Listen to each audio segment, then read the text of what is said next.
조선실록왕의 여인들 마이너스 정순왕 후 66년의 기다림. 프롤로그 82세의 고백. 동대문 밖 초가집에 홀로 앉은 노파가 있다. 주름진 손으로 낡은 비단 한 조각을 쓰다듬으며 그녀는 70년 전 그날을 떠올린다. 저는 왕비였습니다. 누구도 믿지 않을 이 말을 그녀는 평생 마음속에만 간직했다. 12세에 왕세 손빈이 되었고 14세에 왕비가 되었으며 17세에 모든 것을 잃었다. 그리고 82세가 된 지금까지 단 하루도 그분을 잊은 적이 없다. 저 멀리 영월의 산하를 바라보며 정순왕 후 송씨는 천천히 입을 연다. 이제 곧 그곳으로 갈 것이다. 66년을 기다렸다. 이제는 갈 수 있다. 무료로 할 수 있는 구독과 좋아요 부탁드립니다. 더 좋은 글을 쓸 수 있는 힘이 됩니다. 댓글에 여러분의 이야기를 남겨주세요. 챕터 1 12세 낯선 소년과의 만남. 그날도 여름이었다. 1453년 나는 12살이었다. 대궐 안쪽 깊은 곳 세송궁. 처음 그분을 뵌 곳이다. 낯선 소년이 나를 보고 있었다. 나보다 1살 어린 11살 왕세손. 훗날 내 남편이 될, 훗날 조선의 왕이 될 그 소년. 송씨 규수시지요? 목소리가 떨렸다. 소년도 긴장하고 있었다. 나는 고개를 숙인 채 대답했다. 네, 마마. 저도 처음이에요. 이렇게 규수를 만나는 것. 그 말에 나는 고개를 들었다. 소년의 얼굴이 붉어져 있었다. 창밖으로 여름 햇살이 쏟아져 들어왔고 그 빛 속에서 소년은 마치 하늘에서 내려온 선동 같았다. 아버지 문종께서는 그의 봄 승하하셨다. 불과 2해 전 할아버지 세종께서 돌아가신 지 얼마 되지도 않아서였다. 소년은 11살의 왕세손이 되었고 나는 그 왕세손의 배필로 간택되었다. 혼례를 올리는 날 나는 12살이었다.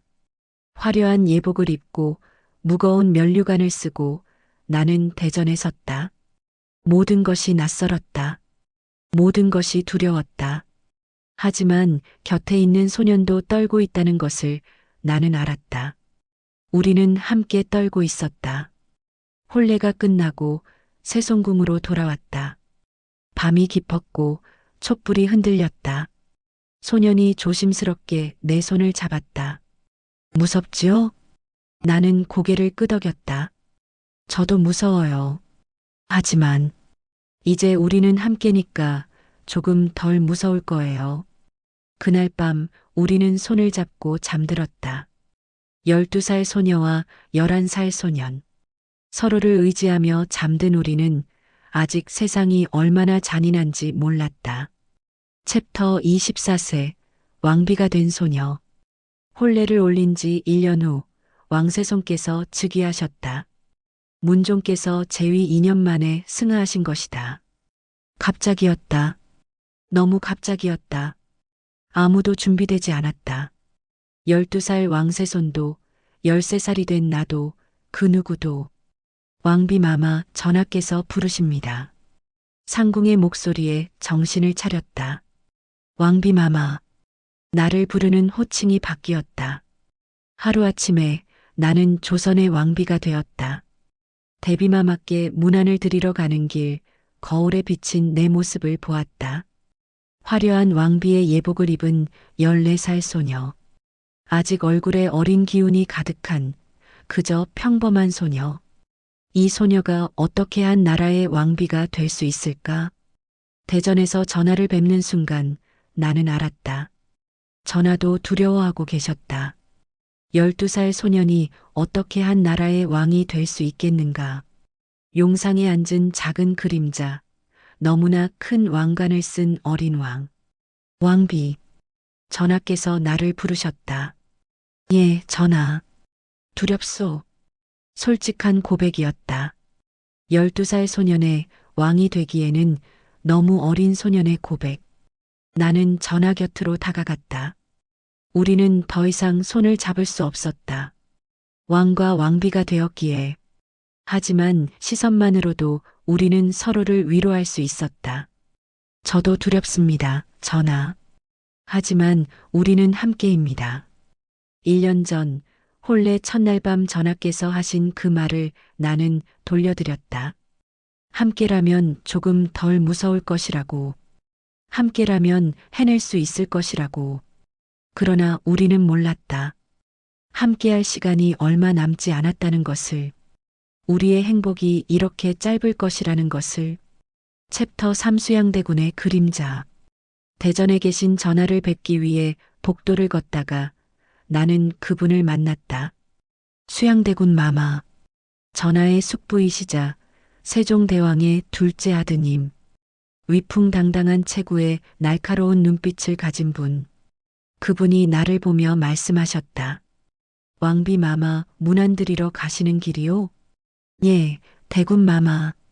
어린 전하께서 정사에 힘쓰시느라 무척 피곤해 하시지 않소? 왕비께서 잘 보필해 드리시오. 말씀은 공손했지만 눈빛은 그렇지 않았다. 무언가 재는 듯한, 가늠하는 듯한 시선. 나는 모른 척 답례를 드리고 지나쳤다. 대전에 도착했을 때 전하는 수많은 서류 앞에 앉아 계셨다. 12살 소년에게는 너무 많은 양의 정사였다. 좌의정 김종서 대감과 우의정 정인지 대감이 전하를 보필하고 있었지만 최종 결정은 전하의 몫이었다. 전하, 너무 무리하지 마시옵소서. 괜찮소, 왕비. 이것이 내 책무이니. 하지만 전하의 얼굴은 창백했다. 12살 소년이 감당하기에는 너무 무거운 왕관이었다. 그날 밤 침전에서 전하께서 말씀하셨다. 왕비 숙부께서. 무섭소. 전하? 수양대군 숙부 말이요. 나를 볼 때마다 그분의 눈빛이 무언가를 원하는 것 같소. 나는 아무 말도 할 수 없었다. 나 역시 느끼고 있었기 때문이다. 궁궐 안에 감도는 불길한 기운을, 전하를 둘러싼 보이지 않는 그림자를. 전하, 김종서 대감께서 계십니다. 대감께서 전하를 지켜주실 것입니다. 전하는 고개를 끄덕이셨지만 불안한 기색은 가시지 않았다. 우리는 그날 밤에도 손을 잡고 잠들었다.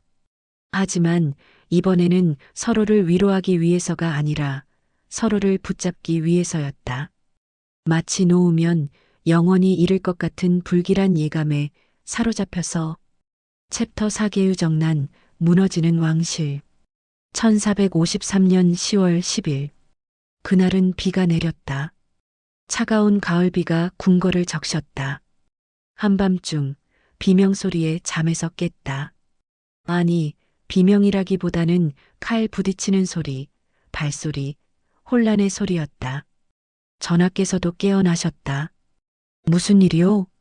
문이 열리며 상궁이 뛰어들어왔다. 얼굴이 새하얗게 질려 있었다. 전하, 마마, 수양대군께서 군사를 일으키셨습니다. 세상이 무너지는 소리를 들었다. 전하의 손이 내 손을 꽉 붙잡았다. 13살 소년의 떨리는 손. 나는 그 손을 꽉 잡았다. 김종서 대감은 어찌 되었소? 대감께서 돌아가셨습니다. 수양대군의 군사들이. 더 이상 말을 잇지 못했다. 전하를 보필하던 대신들이 하나둘 목숨을 잃었다는 소식이 계속 들려왔다. 우의정 정인지 대감마저 수양대군 편에 섰다는 소식도. 새벽이 되자 수양대군께서 대전으로 오셨다. 피 묻은 갑옷을 입은 채. 전하는 용상에 앉아 계셨고 나는 그 옆에 서 있었다. 우리는 손을 잡을 수도 없었다. 왕과 왕비이기에. 전하, 역적들을 소탕하였습니다. 수양대군의 목소리는 차가웠다. 역적이라니. 전하를 보필하던 충신들을. 전하는 아무 말씀도 하지 못하셨다. 12살 소년이 무슨 말을 할 수 있었겠는가. 그날 이후 궁궐의 분위기가 완전히 바뀌었다. 전하는 여전히 왕이셨지만 진짜 권력은 수양대군 손에 있었다. 조회 때마다 전하는 수양대군의 뜻을 따라 결정하셨다. 아니, 따를 수밖에 없으셨다. 밤마다 전하는 악몽에 시달리셨다. 김종서 대감의 목소리가 들린다고, 도와달라고 하신다고. 13살 소녀는 울먹이며 내 품에 안겼다. 나는 전하를 안고 함께 울었다. 우리는 더 이상 왕과 왕비가 아니라 그저 두려움에 떠는 어린 남매 같았다. 왕비 나는 무엇을 해야 하오? 전하, 나도 몰랐다. 14살 소녀가 무슨 답을 할 수 있었겠는가. 우리는 그저 서로를 붙잡고 있을 수밖에 없었다. 챕터 5 폐위, 영원한 이별. 1455년 유니월. 수양대군께서 왕위에 오르셨다. 세조, 조선의 새로운 왕. 전하는 상황으로 물러나셨다. 아니, 물러나게 하셨다. 14살 소녀는 3년간의 왕위를 내려놓아야 했다. 왕비. 그날 밤 전하께서 나를 부르셨다. 상황이 되신 전하. 더 이상 대전이 아닌 작은 별궁에 계신 전하. 이제 나는 왕이 아니오. 그러니 당신도 더 이상 왕비가 아니오. 알고 있었다. 알고 있었지만 그 말을 들으니 가슴이 무너졌다. 전하, 저는 상왕비가 아니오. 그저 노상군의 부인일 뿐이오. 노상군.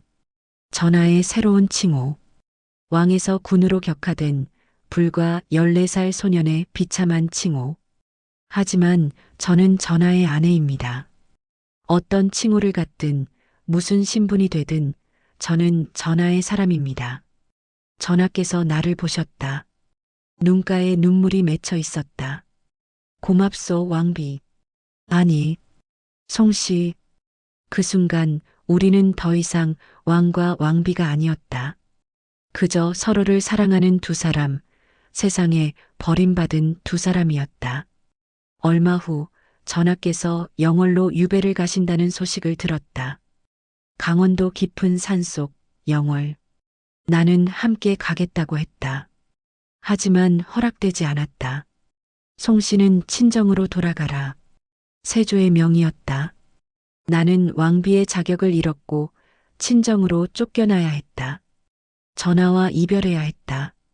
마지막으로 전하를 뵙는 날 나는 참지 못하고 달려가 전하를 껴안았다. 예법에 어긋나는 행동이었지만 나는 더 이상 왕비가 아니었다. 그저 사랑하는 사람과 헤어져야 하는 17살 소녀였다. 전하, 꼭 돌아오십시오. 제가 기다리겠습니다. 평생을 기다리겠습니다. 전하의 손이 내 등을 쓰다듬었다. 떨리는 손이었다. 미안하오, 왕비. 당신을 지켜주지 못해서, 당신에게 아무것도 해주지 못해서. 아닙니다, 전하. 전하께서는 제게 가장 소중한 것을 주셨습니다. 사랑을. 우리는 오래도록 껴안고 있었다. 시간이 멈추기를 바라며, 이 순간이 영원하기를 기도하며. 하지만 시간은 흘렀고 우리는 헤어져야 했다.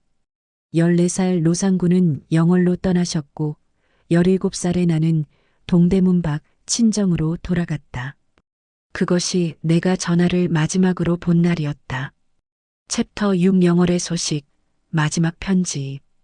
영월로 가신 전하의 소식은 드물었다. 가끔, 아주 가끔 전하께서 평안하시다는 말만 들려왔다. 나는 그 소식에 매달렸다. 평안하시다면 괜찮다. 살아계시다면 괜찮다. 1457년 그의 가을이었다. 사육신 사건이 일어났다. 성산문, 박팽년을 비롯한 대신들이 전하를 복위시키려다 발각되어 처형당했다. 나는 그 소식을 듣고 전율했다. 전하는 어떻게 되실까? 전하는 괜찮으실까? 며칠 후 소식이 들려왔다. 노상군께서 승하하셨습니다. 승하. 그 단어가 믿어지지 않았다. 17살. 전하는 겨우 17살이셨다. 어떻게 그럴 수 있는가? 어떻게 17살에 세상을 떠날 수 있는가? 사약을 받으셨다고 합니다. 사약? 왕이셨던 분이, 나의 남편이셨던 분이 사약을 받으셨다. 내가 사랑했던 그 순수한 소년이, 그 착한 임금님이. 나는 그 자리에서 무너졌다. 소리내어 울 수도 없었다. 비명조차 나오지 않았다. 그저 가슴이 찢어지는 것 같았다. 숨을 쉴 수가 없었다. 며칠 후 몰래 한 통의 편지가 전해졌다. 영월에서 온 전하의 마지막 편지. 누군가가 목숨을 걸고 전해준 편지였다. 떨리는 손으로 펼쳤다. 거기에는 짧은 글이 적혀 있었다. 왕비 미안하오. 약속을 지키지 못해서, 돌아가지 못해서. 하지만 이 생에서 당신을 만난 것은 나의 유일한 행복이었소. 다음 생에서는 왕이 아니어도 좋으니 그저 평범한 사람으로 만나 평범하게 사랑하고 싶소. 그때까지 기다려 주시오. 편지를 읽고 또 읽었다. 눈물로 글씨가 번져갔다. 나는 그 편지를 가슴에 꼭 안았다. 예, 전하. 기다리겠습니다. 다음 생에서 꼭 만나겠습니다. 그날부터 나는 평생을 기다리기로 결심했다. 전하를 만날 그날까지. 챕터 7 66년의 기다림. 동대문 밖 초가집. 그곳이 내가 평생을 산 곳이다. 왕비였던 여자가 친정으로 쫓겨나 살게 된 초라한 집. 사람들은 말했다. 재혼하라고. 아직 젊으니 새 삶을 살라고. 하지만 나는 거절했다. 나는 이미 누군가의 아내였다. 비록 그분이 이 세상에 계시지 않더라도 벽에는 전하의 초상화 한 폭만 걸려 있었다. 14살 때의 전하. 왕복을 입고 미소 짓고 계신 전하. 나는 매일 그 초상화를 보며 하루를 시작하고 마감했다. 전하, 오늘도 안녕히 계셨습니까? 아침마다 인사를 드렸다. 초상화는 대답하지 않았지만 나는 전하께서 들으실 거라 믿었다. 세월이 흘렀다. 20대가 지나고 30대가 지나고 40대가 지났다. 내 얼굴에 주름이 생겼고 머리에 흰 머리카락이 늘어났다. 하지만 내 마음속 전하는 여전히 14살 소년이었다. 가끔 궁궐에서 소식이 들려왔다. 세조께서 승하하셨다는 소식, 예종이 즉위하셨다는 소식, 성종이 즉위하셨다는 소식. 세월은 흘러 왕이 바뀌어도 나는 여전히 이곳에 있었다. 왕비마마. 가끔 나를 찾아오는 이들이 있었다. 전하를 기억하는 이들, 전하를 위해 목숨을 바친 이들의 유족들. 그들은 나를 여전히 왕비마마라고 불렀다. 나는 그들과 함께 전하를 그리워했다. 60대가 되었다. 70대가 되었다. 80대가 되었다. 내 몸은 늙었지만 전하를 기다리는 마음만은 변하지 않았다. 사람들은 물었다. 왜 그렇게 사시냐고. 왜 그렇게 과거에 매달리냐고. 하지만 나는 답했다. 저는 왕비입니다. 비록 세상이 인정하지 않아도, 비록 역사가 기록하지 않아도 저는 그분의 왕비입니다. 그리고 왕비는 왕을 기다리는 것이 당연하지 않습니까? 66년이 흘렀다. 17에 헤어져 83이 되었다. 이제 곧 나도 전하 곁으로 갈 것이다. 챕터 8 82세의 마지막 기도. 1521년 봄. 내 생의 마지막 봄이 왔다. 82세. 조선에서 이 나이까지 사는 것은 드문 일이다. 하지만 나는 알았다. 전하를 만날 때까지 죽을 수 없었기에 하늘이 이렇게 오래 살게 하신 것이라고. 벚꽃이 피었다. 동대문 밖 초가집 마당에도 벚꽃이 날렸다. 나는 방 안에 누워 창밖을 바라보았다. 벚꽃잎이 바람에 흩날리는 모습이 아름다웠다. 전하, 이제 곧 뵙겠습니다. 전하의 초상화를 바라보며 나는 미소 짓었다. 더 이상 슬프지 않았다. 이제 곧 만날 수 있으니까. 66년을 기다렸다. 너무 긴 시간이었다. 하지만 후회하지 않는다. 나는 전하를 사랑했고 그 사랑은 진실했으니까. 눈을 감으니 12세 때 처음 전하를 뵙던 그날이 떠올랐다. 여름 햇살 속에서 빛나던 11살 소년. 손을 잡고 잠들던 그 밤. 14세의 왕비가 되어 함께 두려워하던 날들. 마지막으로 껴안았던 그 순간. 전하, 다음 생에서는 왕이 아니어도 좋습니다. 왕비가 아니어도 좋습니다.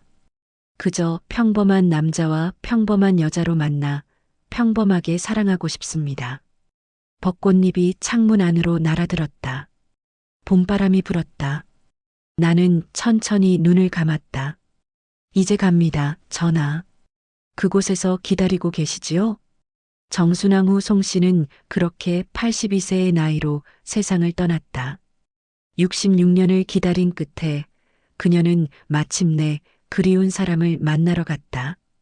그 후 177년이 지난 1698년 숙종은 정순왕후를 복위시켰다. 그녀는 다시 왕비가 되었고 단종은 왕으로 복위 되었다. 하지만 그녀에게는 이미 중요하지 않았다. 그녀는 이미 오래전 그곳에서 사랑하는 사람을 만났을 테니까. 에필로그 영월의 봄. 영월 청령포. 단종이 유배 생활을 했던 그곳에 봄이 왔다. 강물이 흐르고 벚꽃이 피었다. 누군가 그곳을 찾는다. 흰 머리에 높아. 정순왕후의 영혼인가 아니면 그녀를 기억하는 이의 환상인가. 노파는 강가에 서서 중얼거린다. 전하, 저 왔습니다. 늦었지요? 66년이나 늦었습니다.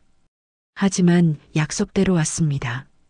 바람이 불고 벚꽃잎이 날린다. 그 속에서 누군가의 목소리가 들리는 듯하다. 고맙소, 왕비. 기다려 주어서. 강물은 여전히 흐르고 봄은 매년 돌아온다. 그리고 그곳에는 아직도 누군가의 사랑이 남아있다. 66년을 기다린 영원한 사랑이.